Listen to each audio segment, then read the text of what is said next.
예수님의 판결은 구속사의 취지이다. 예수님의 판결은 구속사의 취지. 할렐루야. 네. 오늘의 본문 말씀은 마치 고대 시대의 법정을 그대로 보는 것과 같은 느낌을 우리가 받습니다. 먼저 검사의 역할을 하고 있는 서기관들과 바리새인들이 등장합니다. 이들은 죄를 지은 한 여자를 예수님에게 끌고 와서 그녀의 죄를 지금 단죄하려고 하고 있습니다. 그녀의 죄목은 간음죄입니다.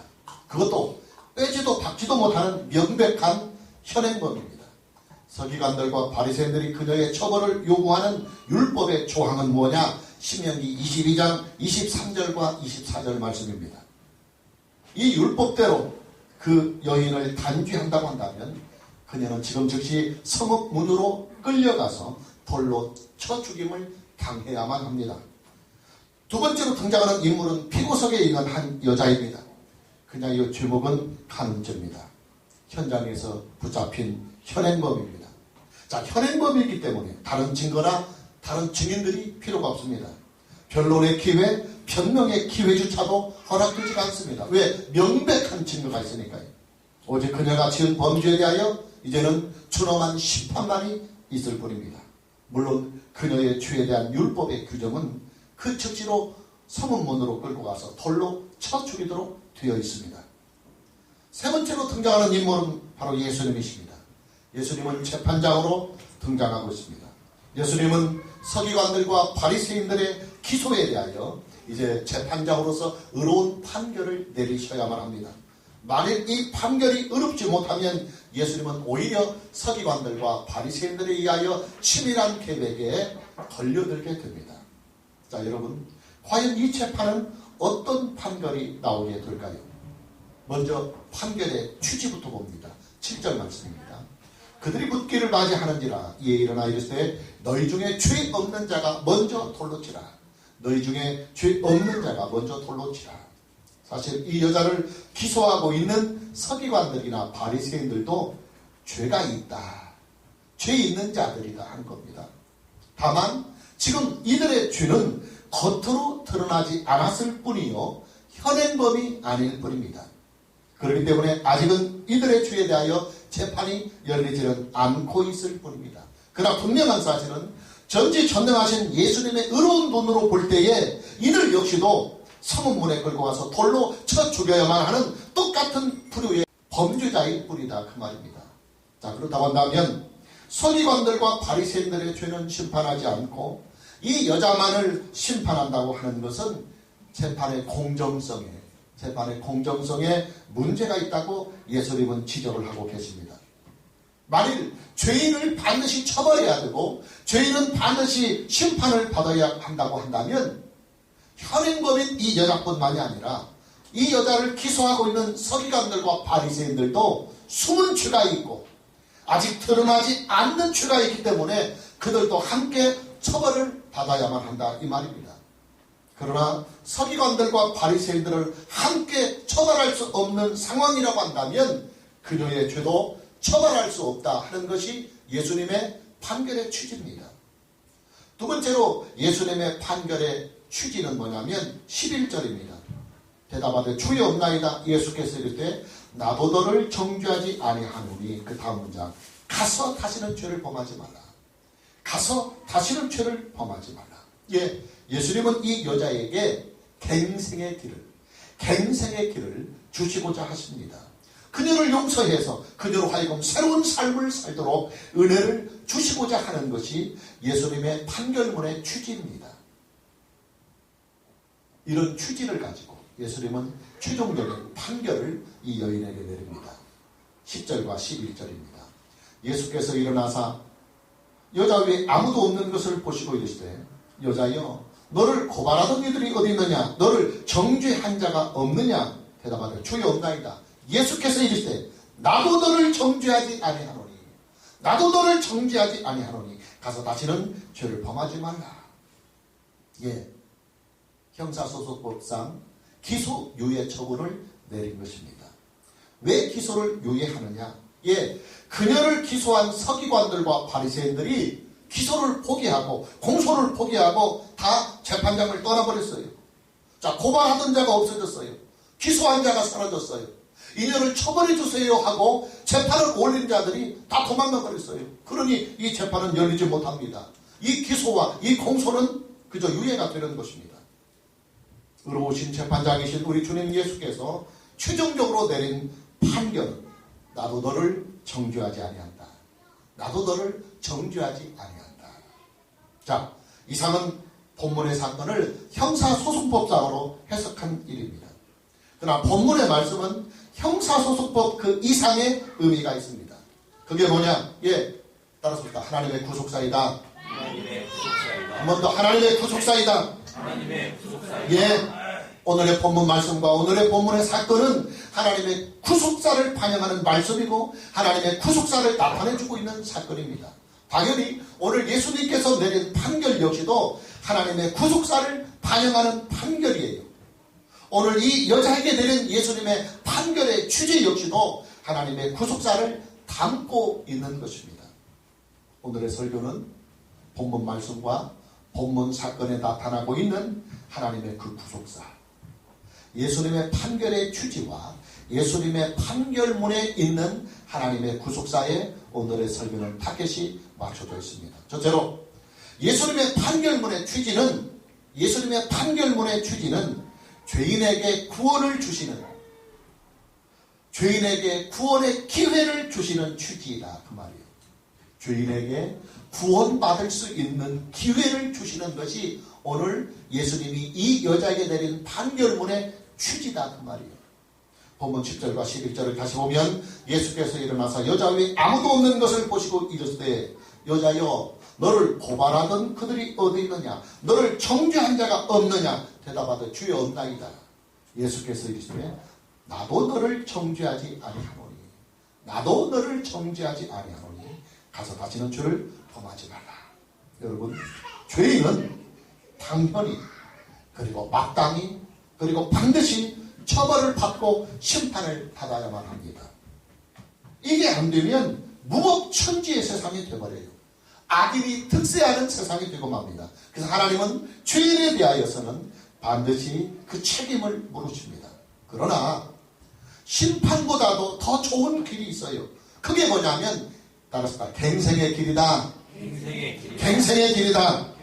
예, 죄인이 용서를 받아서 갱생의 길을 갈 수만 있다고 한다면 심판의 효과보다도 훨씬 더 좋은 효과를 낼 수 있는 거예요. 하나님의 복음이란 죄인에게 갱생을 주는 길을 열어주신 것입니다. 하나님의 복음이란 죄인에게 갱생의 길을 주는 것입니다. 죄인을 심판해서 그를 죽이고 내감을 시키는 것보다는 죄인을 과감하게 용서해서 그 죄인으로 하여금 갱생의 길을 갈 수 있도록 은혜를 베풀어 주시는 것이 하나님의 복음입니다. 따라서 복음은 정죄의 기능이 아니라 용서의 기능을 가지고 있어요. 할렐루야. 하나님의 복음은 죽이는 기능이 아니라 살리는 기능을 가지고 있어요. 하나님의 복음은 찢고 부수고 까발리는 기능이 아니라 조용히 덮어주고 싸매주는 기능을 하나님의 복음은 가지고 있습니다. 여러분, 하나님의 복음의 기능은요, 칼의 기능이 아니라 바늘의 기능을 가지고 있어요. 여러분, 칼이라고 하는 것은 찢고 상처를 냅니다. 토막을 내고 잘근잘근 쓰는 것이 칼의 기능입니다. 그러나 바늘은요, 찢어지고 상처난 곳을 다시 꿰맵니다. 토막이 나고 조각이 난 상처들을 다시 꿰매서 원래의 상태로 회복을 시켜주는 것이 바늘의 기능입니다. 복음은 칼의 기능을 하는 것이 아니라 바늘의 기능을 합니다. 복음은 우리의 상처를 치유하고 우리의 죄를 치유하며 죄를 보듬어서 새로운 갱생의 삶을 살도록 희망을 주고 은혜를 주는 것이 하나님의 복음의 기능입니다. 예수님은 오늘 이 판결에서 하나님의 복음을 적용하고 계십니다. 형사소송법을 들이대는 것이 아니라 형법을 들이대는 것이 아니라 하나님의 구속사를 이루는 하나님의 복음을 이 판결에 적용하고 계십니다. 그녀가 지은 죄에 대하여 율법대로 심판하는 것이 아닙니다. 그녀의 죄를 용서하고 다시는 죄에 이끌려 살지 않도록 새로운 갱생의 삶을 주시는 판결을 예수님은 내리고 계십니다. 그래서 11절에 나도 너를 정죄하지 아니하노니 나도 너를 정죄하지 아니하노니 가서 다시는 죄를 범하지 말라. 여러분, 이것이 바로 복음이 우리에게 주시는 하나님의 은혜요, 하나님의 능력입니다. 하나님의 은혜로 용서를 받고 살아가는 사람은요, 하나님의 그 구원의 은혜가 있기 때문에 죄를 멀리 하라고 하는 몸부림이 있게 됩니다. 그리고 그 몸부림을 하나님은 성령을 통해서 도와가십니다. 그러니 하나님의 복음을 만난 사람은 하나님의 용서의 은혜 속에서 겸손한 인생을 살게 됩니다. 하나님의 구원의 은혜 속에서 감사하는 마음으로 인생을 삽니다. 하나님의 복음을 만난 사람은 성령을 통해서 날마다 죄를 이겨가며 아주 질좋고 아름다운 인생을 살아갈 수가 있는 것입니다. 여러분, 하나님은요, 죄인을 심판해서 매장을 시키는 것보다 죄인을 용서해서 갱생의 삶을 살게 해주는 것이 하나님의 마음이에요. 하나님의 마음은 죄인에 대하여 심판과 정죄와 처벌에 있는 것이 아니라 그를 하나님의 사랑으로 덮고 용서해서 그의 마음에 감동을 주고 그의 마음에 희망을 주어서 새로운 갱생의 삶을 해주는 것이 하나님의 본심이고 하나님의 진심이며 이것이 우리를 향하신 하나님 우리 아버지의 뜻입니다. 할렐루야. 이것을 우리는 하나님의 구속사라고 그럽니다. 이미 지은 죄에 대하여 그 죄를 단죄하여 죽이고 매장시키는 것보다는 지은 죄를 용서해서 갱생의 삶을 다시 살게 해주는 것, 이것이 바로 하나님의 구속사예요. 그렇기 때문에 오늘 예수님의 판결은 형사소송법상의 형법상의 판결이 아니라 율법 속에 있는 판결이 아니라 하나님의 구속사적인 판결을 복음 안에서 한다. 할렐루야. 여러분, 우리가요 이 세상을 떠나면 하나님의 심판대에 서게 될 것입니다. 그때 하나님의 심판대 앞에 선 우리는 과연 어떤 법으로 판결을 받을까요? 만일 하나님께서 저와 여러분들에게 그날 그때에 그 심판대에서 우리에게 율법을 들이대고 형법을 들이대면서 판결을 하신다고 한다면 저와 여러분 모두는 다 유죄의 판결을 받고 말 것입니다. 그리고 형법에 적혀있는 대로 율법에 적혀있는 대로 그대로 그 법을 우리에게 적용한다고 한다면 우리는 영원한 사망, 영원한 불못, 우리가 알고 있는 지옥불에 처하게 될 것입니다. 그러나 감사하게도 우리가 하나님의 심판대 앞에 섰을 때 하나님께서 우리를 향하여 적용하는 법은 형법이 아닙니다. 형사소송법도 아니고 율법도 아닙니다. 하나님이 저와 여러분에게 적용하는 심판의 법은 하나님의 구속사의 법입니다. 할렐루야. 우리에게 예수 그리스도의 구속의 은혜가 있느냐 없느냐 하는 것이 최종적인 판결의 기준이 된다 그 말이에요. 할렐루야. 예수님은 오늘 본문의 판결을 통해서 장차 우리 모두에게 임할 하나님의 심판에 대하여 면책을 받을 수 있는 구원의 길을 열어주고 계십니다. 그 면책의 구원의 길이 뭐냐? 구속의 주이신 예수 그리스도를 믿는 일입니다. 하나님의 구속사의 중심이신 예수 그리스도를 믿는 일입니다. 할렐루야. 오늘 저와 여러분 모두에게 하나님의 구속사로 사는 은혜가 있기를 주님의 이름으로 축복합니다. 자, 이 말씀을 우리의 삶에도 한번 적용해 봅시다.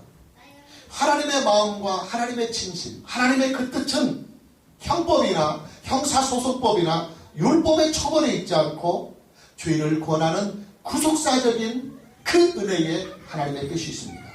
죄인에 대하여 정죄하고 심판해서 매장을 시키는 일보다는 그를 용서해서 갱생의 삶을 다시 살도록 하는 것이 하나님의 마음이요 우리를 향하신 하나님의 뜻입니다. 자, 그렇다고 한다면 오늘 우리는 어떤 법으로 이웃들을 대해야 할까요? 자, 이웃들이 잘못합니다. 이웃들이 죄를 지을 수 있습니다. 그럴 때 우리는 그들에게 율법을 들이댈까요? 아니면 냉정하게 그들에게 형법과 형사소송법을 들이댈까요? 아닙니다. 우리는 하나님의 구속사의 법을 들이대야 합니다. 우리는 그들에게 하나님의 복음을 들이대야 됩니다.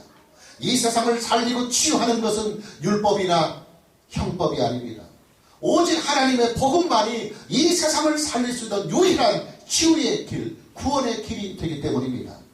그러니 예수를 믿고 살아가는, 또 구원을 받고 살아가는 하나님의 이 갱생의 은혜를 이미 얻어서 살아가는 우리 그리스도인들은 서기관들이나 바리새인들처럼 공의를 가장해서 은을 가장해서 검사의 역할을 하는 일을 가급적 삼가해야 합니다.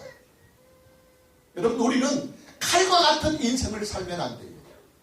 조그마한 잘못이 있고 허물이 있다고 해서 그를 추적해서 그의 모든 것을 다 까발려버리고 그를 간간히 찢어버리고 남도질하는 칼과 같은 역할을 우리는 해서는 안 됩니다. 우리는 죄를 향해서 긍휼을 베풀 줄 아는 구속사의 일꾼이 되어야 됩니다. 남들이 찢기고 풀어헤치고 까발린 것들을 우리는 다 집어서 꿰매서 그를 회복하고 그를 치유할 수 있는 바늘의 역할을 우리는 해야 하는 것입니다. 그렇다고 해서 죄인을 두둔하거나 죄인에 대하여 방임하자는 말이 절대 아닙니다. 저는요, 한국교회의 부패를 두둔할 생각이 전혀 없어요. 저는 한국교회 목사들의 부정과 타락을 두둔할 마음이 눈꽃만큼도 없어요. 저는 권력자들의 부정과 부패를 두둔할 의사가 전혀 없습니다. 그러나 저는 그들을 비난하고 그들을 정죄하기 전에 먼저 저 자신을 돌아보려 하는 것입니다. 그들을 비난하고 그들을 정죄하는 그 죄악들이 제 자신에게도 함께 똑같이 묻어 있기 때문입니다. 저는 죄가 없는 자가 아닙니다. 저는 현장에서 가늠하다가 붙잡혀온 이 여인을 정죄할 만한 은하, 경건이나 거룩함이 없는 사람입니다. 그러기에 저는 다른 사람을 정죄하고 물어뜯는 일보다는 차라리 조용히 제 자신의 죄를 돌아보며 회개하는 마음으로 살기를 바라는 것입니다. 저는 오늘 예수님께서 내린 판결의 취지를 삶에 적용해 가면서 구속사의 법으로 살기를 바라는 것입니다. 하나님의 구속사, 예수 그리스도 안에서 용서와 갱생의 길을 주시는 하나님의 구속사로 인생을 살고 싶은 것입니다. 그리고 그 일에, 그런 인생에 여러분들도 함께 동참해 주기를 바라는 것입니다. 오늘 저와 여러분 모두에게 하나님의 구속사로 인생을 살아가는 은혜가 있기를 다시 한번 주님의 이름으로 축복합니다. 두 번째로, 오늘 예수님의 본문의 판결의 취지, 구속사적인 예수님의 판결의 취지가 뭐냐면 죄를 일깨우는 구속사의 취지가 오늘 예수님의 판결에 고스란히 담아있어요. 여러분, 우리가 생각하기로는요, 서기관들이나 바리새인들 하면 아주 건방지고 교만하고 이기적이고 권모술수에 능한 자들 아닙니까? 이런 사람들은 구원받을 수 있는 기회를 주지 않는 것이 더 좋지 않을까 하는 마음이 우리에게 듭니다. 그러나 여러분, 그것은 우리의 착각이고 그것은 오해입니다. 하나님의 구속사는 죄인을 구원하는 일입니다. 하나님의 복음은 죄인에게 적용되는 하나님의 은혜예요. 하나님의 구속사는 죄인을 구원하는 일이에요. 그러니 모든 죄인들에게 차별이나 차등 없이 평등하게 하나님의 구속사는 적용이 되어야 합니다. 하나님의 복음은 서기관들이나 바리새인들에게조차도 차별 없이 임해야만 하는 것입니다. 예수님은 오늘 본문 말씀에서 그 일을 행하고 계십니다. 7절입니다. 너희 중에 죄 없는 자가 먼저 돌로 치라. 너희 중에 죄 없는 자가 먼저 돌로 치라. 그리고 9절 말씀을 보면 그들이 이 말씀을 듣고, 예수님께서 너희 중에 죄 없는 자가 먼저 돌로 치라 하시니까 그들이 이 말씀을 듣고 양심의 가책을 느껴 어른부터 시작하여 젊은이까지 하나씩 나가고 그랬습니다. 너희 중에 죄 없는 자가 먼저 돌로 치라. 이 말씀을 예수님께서 왜 하셨을까요? 11절에 그 해답이 나옵니다. 11절 말씀을 보면 왜 예수님께서 이 말씀을 하셨느냐면 그들이 이 말씀을 듣고 양심의 가책을 느껴. 예, 서기관들과 바리새인들에게 죄에 대한 양심의 가책을 느끼도록 하려고 예수님께서 너희 중에 죄 없는 자가 먼저 돌로 치라. 그렇게 말씀하신 거예요. 왜 예수님께서 서기관들과 바리새인들에게 양심의 가책을 느끼도록, 그들의 숨은 죄가, 느껴지도록 양심의 가책을 느끼도록 유도했느냐. 1차적으로는 현정에서 붙잡혀 온 이 가늠한 여인을 정죄하지 못하도록 막으려고 한 것입니다. 너희들도 똑같은 죄인인데 다만 이 여인은 현행범으로 드러났을 뿐이고 너희는 아직 범죄한 것이 사람들에게 발각되지만 않았을 뿐이지 하나님의 의로운 눈으로는 매일 너희들도 범죄하는 범죄자일 뿐이다. 그런데 그들은 아직 사람들에게 그 죄가 나타나지 않았기 때문에 자기들은 죄가 없다고 느껴지는 거예요. 그래서 예수님은 그들에게 너희에게도 죄가 있다. 똑같은 죄가 너희들 안에도 있다 하는 것을 느끼게 하여서 이 가늠한 여인을 정죄하지 못하도록 양심의 가책을 주는 거예요. 그러나 그 이유가 전부는 아닙니다. 또 다른 이유가 있어요. 그게 뭐냐면 서기관들과 바리새인들에게 죄에 대한 자각과 죄에 대한 회개를 주어서 그들도 하나님의 구속사에 참여할 수 있는, 다시 말하면 구원받을 수 있는, 따라서 기회를 주시고자 그리 하셨던 것입니다. 여러분, 하나님의 구원의 은혜는요, 죄에 대한 자각이 먼저 일어나야 돼요. 그리고 죄에 대한 자각으로 끝나서는 안 되고 그 죄에 대하여 분명하고도 단호한 그리고 진실한 회개의 마음이 있어야만 합니다. 문제는 죄에 대한 자각이나 죄에 대한 진지한 회개가 그렇게 쉽지만은 않다는 거예요. 왜냐하면 양심의 화인을 맞은 사람은요, 죄에 대하여 전혀 자각이 되지 않아요. 자, 우리의 마음에 죄에 대한 양심의 고통과 두려움이 있어야 하나님의 복음을 받아들일 수 있을 것 아닙니까? 하나님의 복음은 죄인을 구원하는 것입니다. 그런데 내가 죄인이라고 느껴져야 하나님의 복음을 죄인의 심령으로 구원받으려고 갈급하며 받아들여 주는데 나는 죄인이 아니다고 느껴지니까 하나님의 복음이 받아들여질 리 없어요. 그렇게 자기가 죄인이 아니라고 느껴지는 그런 양심이 없는, 양심의 화인이 맞은 사람들이 있어요. 바로 서기관들과 바리새인들이 바로 그런 부류들입니다. 이들은 남의 죄에 대해서는 눈이 활짝 열려 있어요. 그러나 정작 자기 자신들의 죄에 대해서는 아예 눈을 다 감고 살아가는 사람들이에요. 눈을 다 닫아버리고 살아가는 사람이에요. 이들은 다른 사람들의 죄를 들추어내는 일에는 돋보기 동원하고 현미경까지 동원해서 낱낱이 작은 것 하나라도 찾아가는데 아주 선수입니다. 그러나 정작 자기 자신들의 죄에 대해서는 한없이 관대하고 변명과 핑계와 책임 전가만 하는 사람들이 바로 이들이에요. 그러나 오늘 예수님은 그런 서기관들과 바리새인들의 화인 맞은 양심에게도 회개의 기회를 주고 계신다. 그 말이에요. 회개의 기회를 주어서 그들의 죄를 느끼고 회개하게 하여서 그들 역시도 구원을 받을 수 있는 기회를 오늘 주님은 주고 계십니다.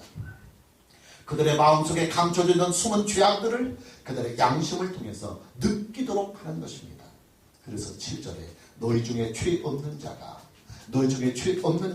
먼저 돌로 치라 하는 것입니다. 예, 서기관들과 바리새인들도 그저 죄인들일 뿐입니다. 다만 그들의 죄는 감춰져 있고 여자의 죄는 드러났을 뿐입니다. 그들의 죄는 겉으로 드러나여 않고 있지만 여자의 죄는 현행범으로 드러났을 뿐입니다. 그들과 여자 사이에는 죄가 있느냐 없느냐 이 차이가 있는 게 아니에요. 이 여인을 정죄하려고 하는 서기관들과 바리새인 그리고 그들의 정죄 속에 지금 붙잡혀 있는 현행범인 여자 사이에는 여자는 죄가 있고 그들을 기소하는 서기관들이나 바리새인들은 죄가 없다. 이런 차이가 전혀 아니다 그 말이에요. 똑같은 죄인인데 바리새인들과 서기관들은 죄가 아직 드러나지 않았을 뿐이에요. 그래서 고발당하지를 않았을 뿐이에요. 이 여인은 현장범으로 들켜서 재판장에 끌려왔을 뿐이다 그 말이에요. 그 차이만 이들 사이에 존재하고 있을 뿐이에요. 예수님은 화인 맞은 양심을 다시 깨우는데 따끔한 침을 놓고 있습니다. 여러분, 화인 맞은 양심을 일깨우고 잠자는 양심을 깨우는 데는 따끔한 침이 필요합니다. 그 침이 뭐냐? 따라서 하나님의 말씀이다. 하나님의 말씀이다. 하나님의 말씀이다. 하나님의 말씀이다. 예수님은 이 침을 서기관들과 바리새인들에게 지금 놓고 계십니다. 이것이 7절이에요. 너희 중에 죄 없는 자가 먼저 돌로 치라. 너희 중에 죄 없는 자가 먼저 돌로 치라. 예수님은 이 말씀의 침을 그들의 양심에 놓고 있습니다. 하나님의 권세를 가지고 권위를 가지고 하시는 예수님의 이 말씀 앞에서 누가 죄를 자각하지 않을 수 있단 말입니까?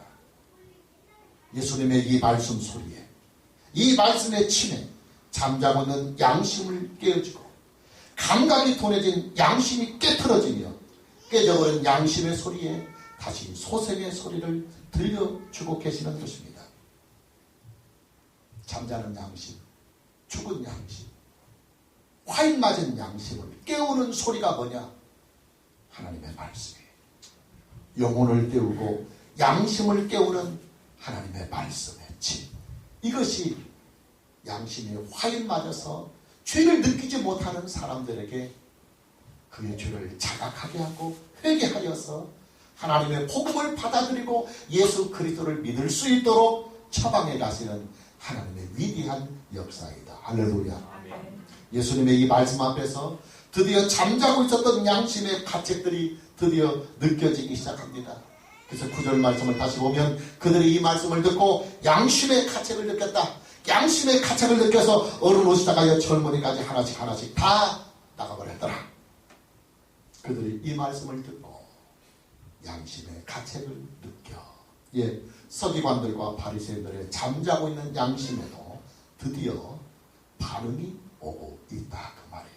물론 이들이 이후로 회개하여서 예수님을 믿었는지 아니면 순간적인 감정으로만 끝났는지 우리는 그 이후에 이들의 행적을 알 수는 없습니다. 아마 그들은 회개에는 이르지 못한 것 같습니다. 그러나 적어도 그들에게도 구원의 기회는 주어졌다 이 말이에요. 이 구원의 기회를 그들이 받아들일 것인지 아니면 거부할 것인지 이제 그들은 선택할 것입니다.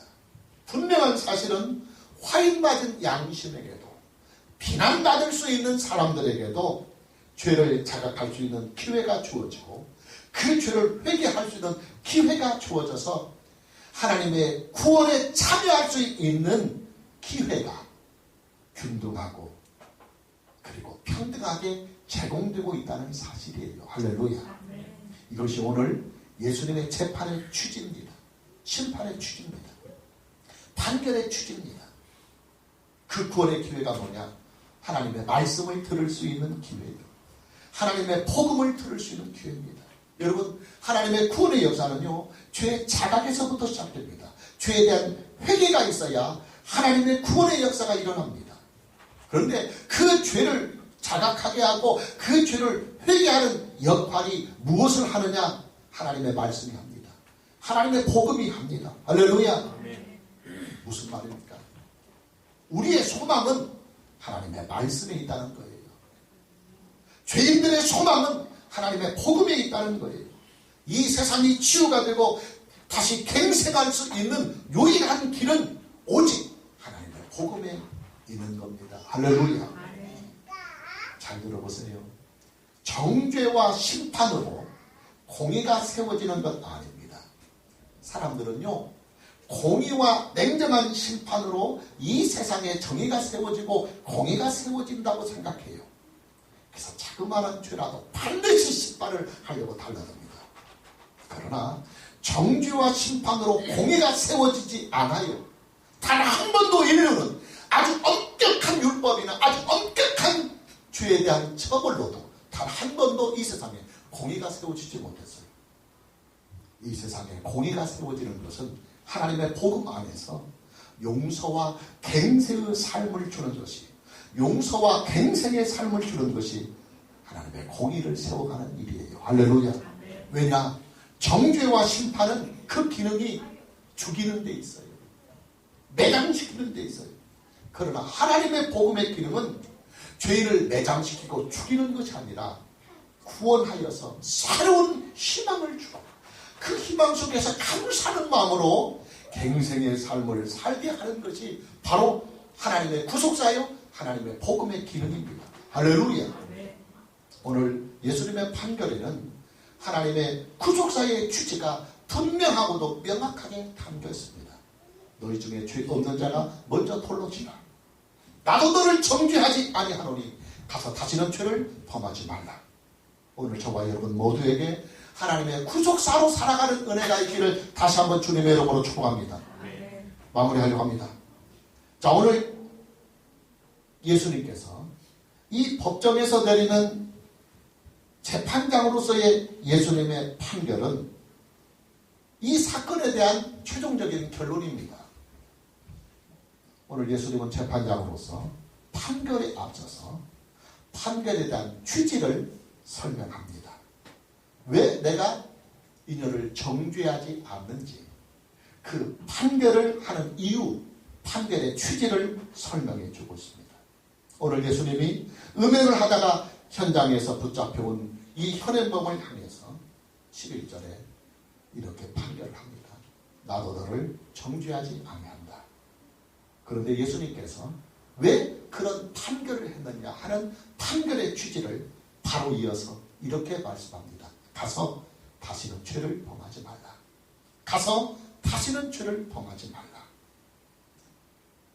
예, 용서의 기회를 주어서 용서의 은혜를 주어서 그녀로 하여금 지은 죄로 인하여 그녀의 인생을 파멸시키는 것보다 그녀를 용서해서 그녀를 보듬어서 남은 인생을 하나님의 따뜻한 은혜와 사랑 속에서 감사하며 감동하며 살아가는 인생을 만들기 위해서 예수님은 그녀에게 형법이나 율법을 들이대지 않고 하나님의 구속사의 법으로 판결을 했더라 그 말이에요. 할렐루야.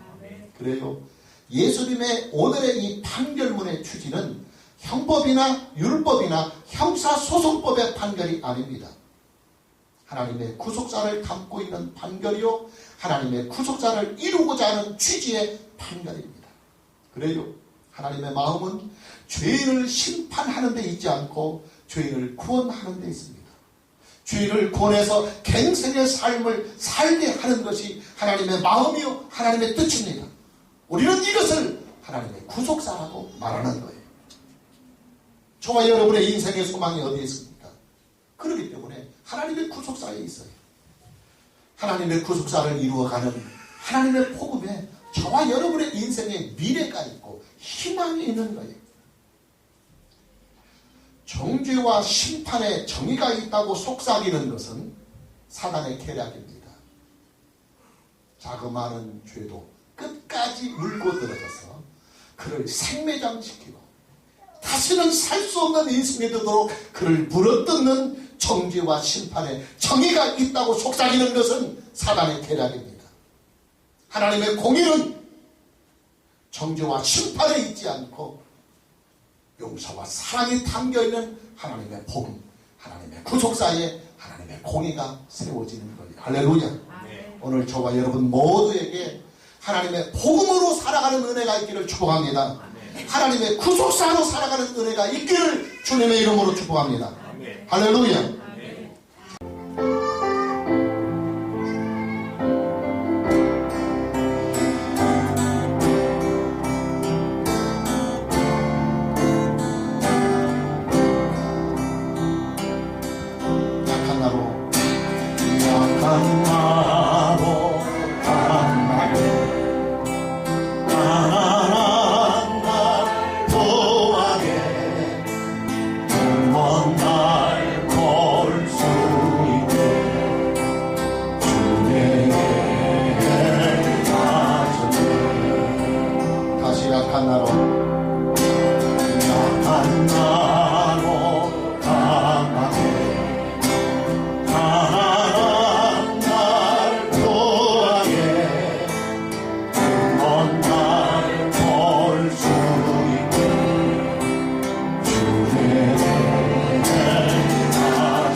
건너야 할 강을